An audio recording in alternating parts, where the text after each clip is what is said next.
nombre del héroe. Pof. Tercera persona. El aire era tranquilo aquella mañana en Chigoku, el cielo despejado y los rayos del sol proyectando un suave resplandor sobre las fachadas de los edificios y el abrasador asfalto de la ciudad. La gente pasaba deprisa, los niños reían mientras jugaban en los parques y los ancianos disfrutaban de la suave brisa, hasta que todo fue engullido por el ensordecedor sonido de una explosión. SFX. Boom. Los cristales se hicieron añicos y el polvo voló por los aires cuando la fachada de un banco saltó por los aires. 4 figuras enmascaradas salen corriendo, riendo a carcajadas, con bolsas llenas de dinero. La multitud grita presa del pánico. Los villanos se subieron a un coche oscuro aparcado frente al banco. El motor rugió y, en cuestión de segundos, atravesaron a toda velocidad las estrechas calles de la ciudad. Unidad central, tenemos a unos atracadores huyendo del Outbank. Gritó la voz frenética de un agente por la radio. Los coches patrulla aparecieron en la carretera, con las sirenas ululando como perros hambrientos, iniciando una persecución por las sinuosas calles de la ciudad.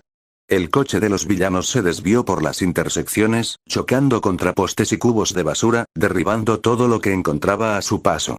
Uno de ellos incluso utilizó su Kirk para soltar un grito sónico, volteando los coches de policía como fichas de dominó. Esto sí que es vida, jajaja. El conductor miró hacia atrás, riendo a carcajadas, y no vio que el camión doblaba la esquina. El crujido metálico de la colisión resonó por las calles. SFX. Crash. El coche de los villanos cayó por la carretera como un juguete antes de derrapar y detenerse de lado, rozando el asfalto y haciendo saltar chispas. La multitud se abalanza sobre los restos y los rodea con los teléfonos en la mano. Los villanos, aturdidos pero vivos, salieron tambaleándose del coche. Uno de ellos, nervioso, agarró a un niño que observaba la escena y le tiró del pelo, apretando su brazo de hoja contra el cuello del niño. Los demás miraron estupefactos. ¿Qué demonios haces, idiota? Es nuestro billete de salida. Cuando aparezca el héroe, se lo pensará 2 veces. Fue entonces cuando sonó una voz, firme y ligeramente dramática. Justicia Crash. Una bicicleta voladora surcó el aire como un meteorito improvisado y se estrelló contra la espalda del villano, haciéndole trastabillar con un grito agudo. El niño se soltó y corrió hacia su madre, que estaba al otro lado de la calle. La multitud, ahora alerta, abrió los ojos. ¿Es él, el héroe de la bicicleta, Mumen Rider? Mumen Rider apareció en el horizonte de la carretera, ajustándose el casco y apretando los puños. Su armadura brillaba bajo el sol, a pesar de estar claramente barata y arañada. Los villanos lo miraron en silencio durante un momento antes de estallar en carcajadas. ¿Qué? ¿Quién es este payaso? Preguntó uno de ellos. Este tío me ha tirado una moto. Se quejó otro, todavía frotándose la espalda dolorida por el impacto. Mumen Rider se adelantó con determinación. Su mirada, oculta tras unas oscuras gafas de sol, se mantuvo firme. Tú, pusiste en peligro a civiles, eso es imperdonable. Dijo entre jadeos, claramente agotado de tanto pedalear tras el coche de los villanos. Sin esperar respuesta, lanzó su puñetazo de la justicia contra el villano más grande. El golpe impactó en el abdomen del villano, que sonrió satisfecho. Mi Kirk hace que mi cuerpo sea flexible, campeón. Ningún puñetazo pasará por aquí. Mumen Rider fue lanzado hacia atrás por un brutal contragolpe, pero logró estabilizarse. Antes de que pudiera recuperarse, otro villano, el golpeado por la moto, ya se abalanzaba sobre él con los brazos cubiertos de cuchillas, dispuesto a rebanarlo. Lo esquivó a duras penas, viéndose rodeado. ¿Qué vas a hacer ahora, héroe? Se burló uno. Parece bastante débil, se mofó otro. He oído por la multitud que es Kirkles. Gritó el tercero, riendo. Ja ja ja. Así que no es más que un aspirante a justiciero, se mofó el cuarto, con las espadas en ristre. No importa. Te voy a descuartizar por tirar una moto en Luna Fall. SFX. Tom. Un sonido aplastante partió el aire cuando algo blanco y rápido como un rayo descendió del cielo. Una pata de conejo gigante se estrelló directamente contra la cabeza del villano de la cuchilla, estampándolo contra el suelo como un muñeco de trapo. La multitud jadeó. Mirko. Mirko aterrizó como un cometa, con las rodillas flexionadas, soltando un gruñido. Sus ojos rojos recorrieron la escena. ¿Molestando en mi territorio? Menuda broma.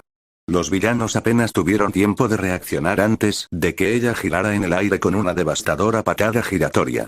Luna Ring. Derribó a 2 a la vez, haciéndolos estrellarse contra un edificio. El último trató de huir, pero no llegó muy lejos. Una voltereta hacia atrás y una patada precisa más tarde lo dejaron inconsciente. Aterrizando suavemente, Mirko se volvió hacia Moomin Rider. El público vitoreó, pero ella se limitó a cruzarse de brazos, mirándole con leve irritación. ¿En serio? ¿Todavía sigues con esto, chico de la bicicleta? Moomin Rider, jadeante, levantó débilmente un puño. La justicia, nunca, se toma un día libre. Mirko se burló de él y le pasó por encima mientras los civiles se arremolinaban para fotografiarla, ignorando al héroe que hacía unos momentos había detenido una situación con rehenes. Llegó la policía, que se encargó de lo habitual: esposas, informes y cinta de precaución. Mientras Mirko terminaba de informar, Moomin Rider se acercó y se quitó el casco con respeto. Gracias por la ayuda, Mirko. Se volvió lentamente, con los ojos rojos brillando. ¿Ayuda? ¿Ayuda? Yo lo hice todo. No eras más que un peso muerto. Si no tuvieras esa licencia de héroe, te estarían multando por jugar a ser vigilante. Satoru, A/N, el verdadero nombre de Moomin Rider, permaneció en silencio, aceptando la reprimenda. Solo te metes en mi camino, ¿lo sabías? Cada vez, tengo que salvar tu culo, Kirkles. ¿Por qué no lo dejas? Vete a vender seguros. Sé profesor. Cualquier cosa. Pero, no te metas en mi distrito. Finalmente, levantó la vista de detrás de sus gafas, con voz baja pero firme. Mi respuesta es la misma de siempre. Me quedo. Mirko apretó los dientes, claramente furiosa. Pero tras respirar hondo, se inclinó hacia él y le gruñó al oído. Si vuelvo a pillarte persiguiendo a mi presa, yo misma te echaré a patadas de mi coto de caza. Se marchó, dejando a Satoru inmóvil en la calle. Suspiró, exhausto, y se dirigió a su moto, Justice, poniéndose de nuevo el casco. Pero antes de que pudiera montarla, oyó: señor héroe. La mujer de antes, con el niño que habían tomado como rehén. Se inclinó agradecida, con los ojos brillantes. Muchas gracias por salvar a mi hijo. Estoy realmente agradecida.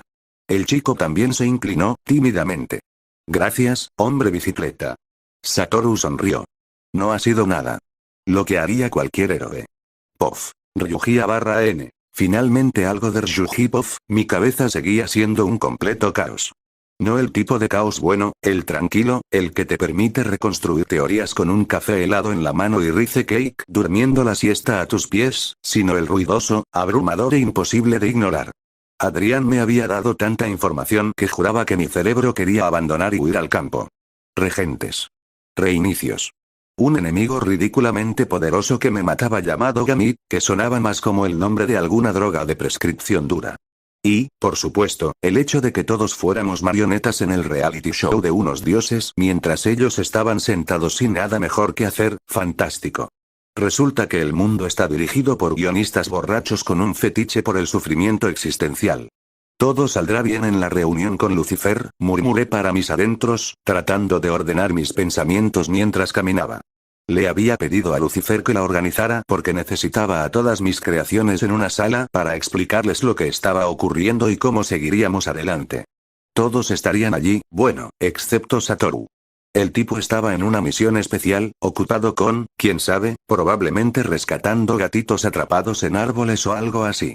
Pero entonces un sonido familiar me sacó de mi espiral mental. Un quejido agudo justo a mi lado.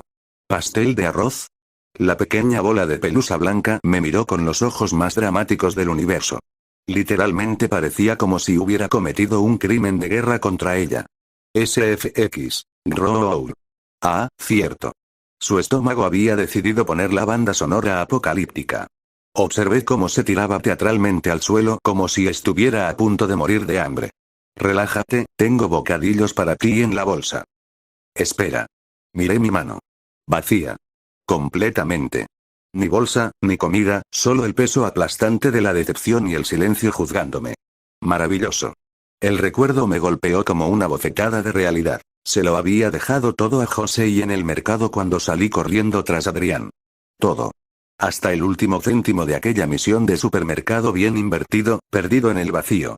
Me pasé una mano por la cara, frustrada. ¿Cómo alguien con memoria fotográfica se olvida de una maldita bolsa? Refunfuñé, un poco demasiado alto. Oh, espera, no me olvidé. Simplemente ahogué la información en una piscina olímpica de datos inútiles y la etiqueté como no importante. Felicidades. Otro gruñido.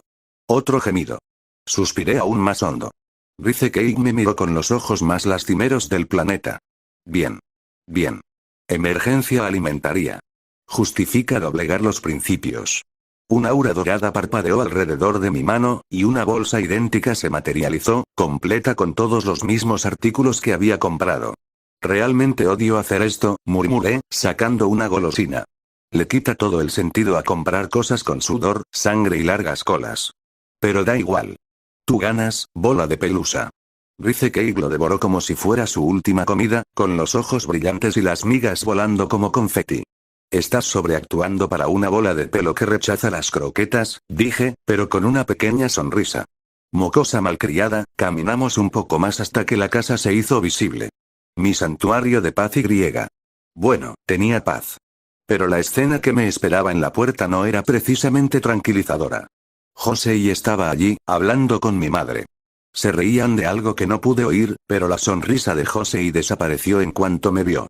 Y sí, llevaba la bolsa de la compra que había olvidado. Maldita sea. Chasqueé los dedos sutilmente, desintegrando la bolsa falsa antes de que se dieran cuenta. Lo último que necesitaba era que mi madre pensara que me había convertido en un traficante de drogas después de desaparecer durante 30 minutos. Y claro, ella se dio cuenta de mi presencia con la precisión de un misil. Su sonrisa cayó en un segundo.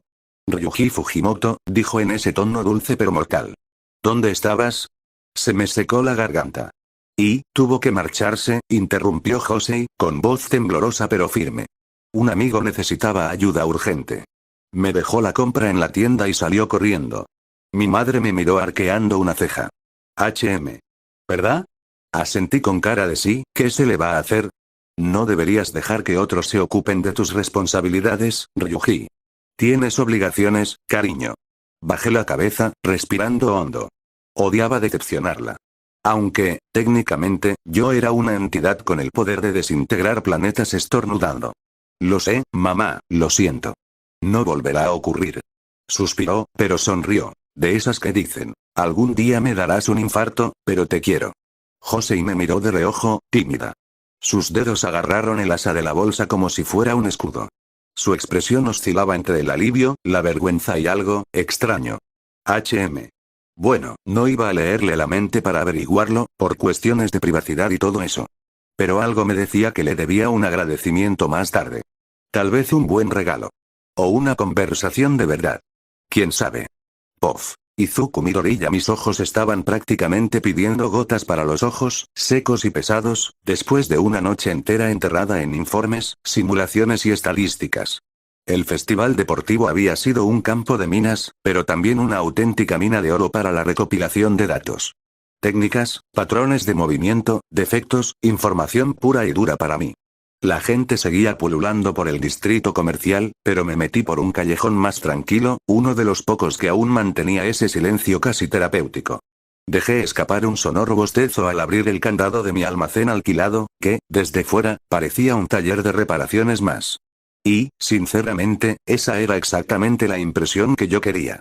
Entré, cerré la puerta y me dirigí a la pared derecha. Presioné la superficie de hormigón con la palma de la mano derecha y un holograma parpadeó en el lugar donde lo había tocado, escaneando mis datos biométricos. Cuando la luz pasó del rojo al verde, la pared se abrió, revelando un pasadizo oculto con una escalera descendente.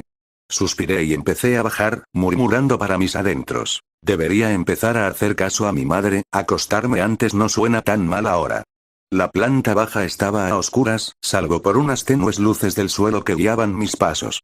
Me detuve frente a la oficina y aplaudí, forzando mi voz a algo más enérgico. Despierta, niña. Papá está en casa. Bip. Bienvenido de nuevo, señor, respondió Jarvis con ese suave tono británico suyo, de esos que me daban ganas de sonreír, aunque estuviera muerto de miedo. Una a una, las luces del laboratorio se encendieron, revelando mi mundo. Bancos de trabajo, ordenadores, paneles de control, piezas a medio terminar, armamento compacto, herramientas, piezas de armadura. Un caos perfectamente ordenado. Delante de mí se materializaron pantallas holográficas, un torrente de datos que se organizaba en ventanas flotantes. Mis manos se movían con rapidez, sacando archivos, cruzando información, alineando gráficos, reprogramando plazos y reorganizando todos los proyectos dispersos. Había mucho que hacer. Siempre lo había. Las luces llegaron al fondo del laboratorio, y allí estaba ella. Mi nueva obsesión. Una armadura de hierro de unos 2,5 metros de altura, mucho más grande y robusta que el modelo de la Deku, con algunas secciones aún relucientes de pintura metálica fresca. Mi proyecto en solitario más ambicioso hasta la fecha. Kirk Booster. Conecté la unidad PEN a la consola e inicié la copia de seguridad de todos los datos del festival. Jarvis empezó a realizar análisis por su cuenta. Sabía qué buscar. Volví a mirar la armadura, sintiendo esa mezcla familiar de agotamiento y euforía. Va a ser un día largo, Jarvis. Preparando sistemas. ¿Café, señor? Sonreí con satisfacción. Me conoces demasiado bien. El trabajo me llamaba. No podía parar. Todavía no. Pof. Tercera persona. Los 2 días libres que Aizawa había concedido a la clase 1, habían llegado a su fin. Wahai volvía a la vida con el sonido de pasos apresurados, risas y charlas excitadas a medida que los estudiantes regresaban. La clase 1A estaba especialmente animada esa mañana, con todo el mundo intercambiando historias sobre lo que habían estado haciendo desde el festival deportivo. Un montón de gente se acercó a hablar conmigo de camino aquí, comentó Uraraka tímidamente, rascándose la mejilla. Pues claro. Has quedado tercera. Respondió Mina con una amplia sonrisa. Uraraka se puso nerviosa y sus mejillas se sonrosaron ligeramente. Sí, hasta mis padres y yo seguimos sin creernos lo que ha pasado. Apretó los puños con determinación. Pero la próxima vez, me llevaré el primer puesto. Tsuyu, tan contundente como siempre, murmuró. Difícil de hacer con Ryuji y Todoroki en el camino, Ribbit. Uraraka soltó una risita incómoda y murmuró un débil sí, en señal de acuerdo. Al otro lado de la sala, Ryuji se estiró en su asiento antes de volverse hacia su amigo, que parecía más un zombi que un estudiante. Izuku, necesitas dormir. A este paso te vas a desmayar. Izuku se frotó los ojos enrojecidos y pesados, con voz perezosa. Lo sé, esta noche me acostaré pronto. Lo prometo. Antes de que Ryuji pudiera decir nada más, la puerta se abrió y Aizawa entró con su habitual expresión cansada, pero aún imponente. Ni siquiera tuvo que decir silencio. La clase se calmó automáticamente, un testimonio del respeto que todos le tenían. La mirada de Aizawa se detuvo en Izuku durante un breve instante, y una leve sonrisa, poco habitual en él, se dibujó en sus labios. Izuku parpadeó confundido, sin saber por qué su maestro lo miraba con algo casi como orgullo. Espero que hayáis aprovechado bien estos 2 días libres, empezó Aizawa, con voz firme. Os los habéis ganado después del festival. Pero la clase de informática de héroes de hoy será especial. Un murmullo de curiosidad recorrió la sala, pero Aizawa levantó una mano para continuar. Antes de eso, tenemos una nueva estudiante que se une a nosotros. Ocupará la vacante dejada por Bakugo. Al mencionar su nombre, la atmósfera de la sala cambió al instante. El aire se volvió más pesado, las conversaciones se apagaron. Izuku, en particular, bajó la mirada, con la culpa aún fresca en su mente, aunque nada de aquello fuera culpa suya. La puerta se abrió y una chica entró con pasos ligeros y silenciosos. Tenía el pelo negro, corto y sedoso, unas orejas de gato puntiagudas que se movían ligeramente y una cola esponjosa que se balanceaba detrás de ella. Sus ojos oscuros brillaban con picardía. Kurohana Nemuri. Hola, clase 1A. Soy Kurohana Nemuri. Espero que nos llevemos bien, Nian, dijo, haciendo el signo de la paz y terminando con un maullido juguetón que atrajo miradas de sorpresa y sonrisas ahogadas de la mayoría de la clase. Izuku, sentado detrás de Ryuji, murmuró. No esperaba que ocuparan el puesto de Bakugo tan rápido. Ryuji se encogió de hombros, sin apartar los ojos de la chica. Tenía que pasar. Con su actuación en el festival Y. Bueno, las circunstancias. Nemuri se dirigió alegremente al escritorio vacío, justo delante de Ryuji, y, en cuanto se sentó, dejó caer la cabeza como si estuviera en casa. Las miradas confusas no la perturbaron. Aizawa se aclaró la garganta, recuperando la atención de todos. Muy bien. La lección de hoy es especial porque vais a elegir los nombres de vuestros héroes. La clase estalló en entusiasmo. De verdad. Ahora. He esperado tanto para esto. Nemuri se estremeció ante el repentino estallido, levantando la cabeza con los ojos muy abiertos. Ryuji rió entre dientes, cruzándose de brazos. Bienvenida a la clase 1A, Nemuri. Aquí te robarán la paz a cada minuto. Nian. De tanta energía, como mencioné la clase pasada, continuó Aizawa, las ofertas que recibiste influirán directamente en este proceso. Los nombres de los héroes ayudan a establecer vuestra identidad, y aunque solo sois de primer año, la exposición que habéis conseguido ya os ha puesto en el radar de varias agencias. Levantó la mano y un proyector mostró la lista de clasificaciones de ofertas. Aquí están los resultados. Un respetuoso silencio se apoderó de la sala al ver los primeros puestos de la lista. Primer puesto. Ryuji Fujimoto, 8.247 ofertas. ¿Tantas agencias existen siquiera en Japón?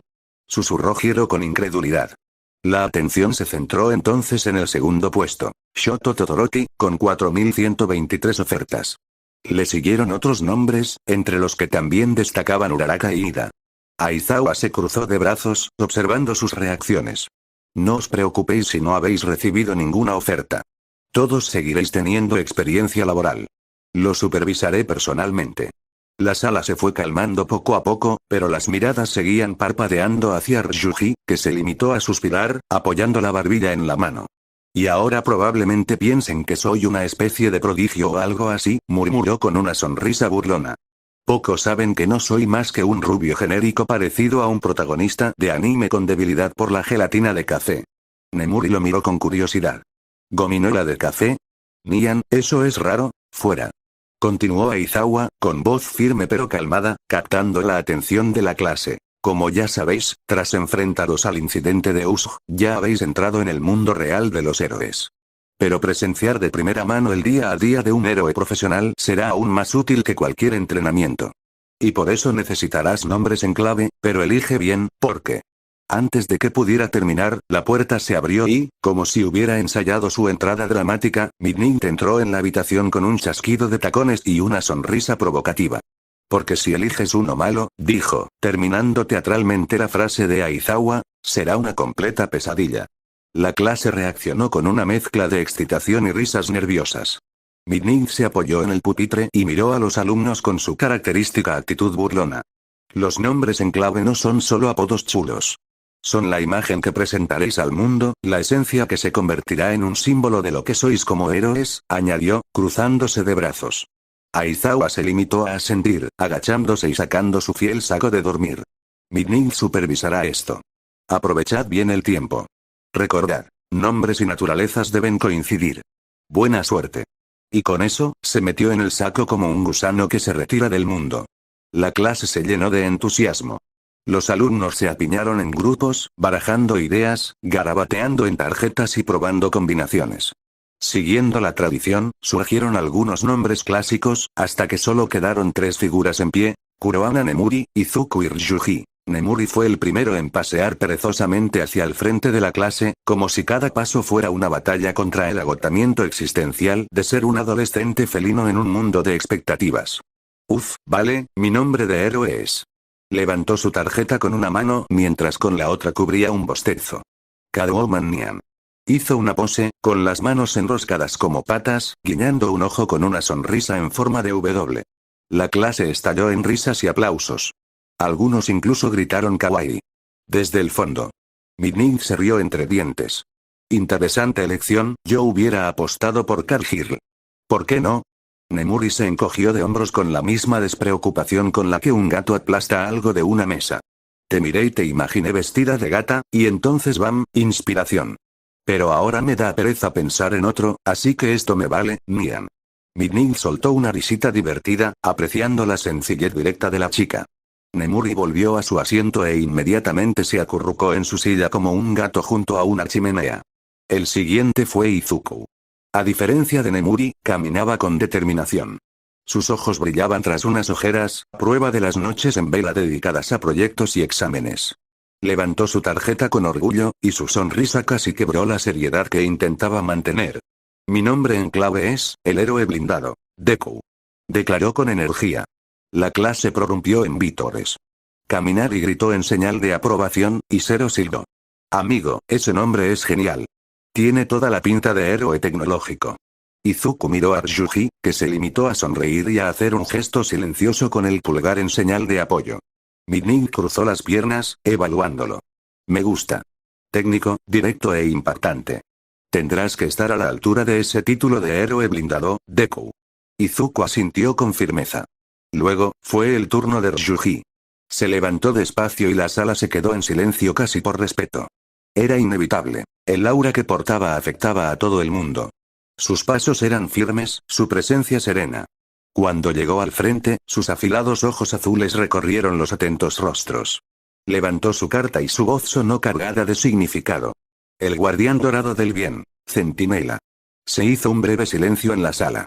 Caminar y lo repitió en voz alta, como si estuviera comprobando el peso del nombre. Centinela, es un nombre varonil e imponente. Exclamó Kirishima, con los ojos brillantes de emoción.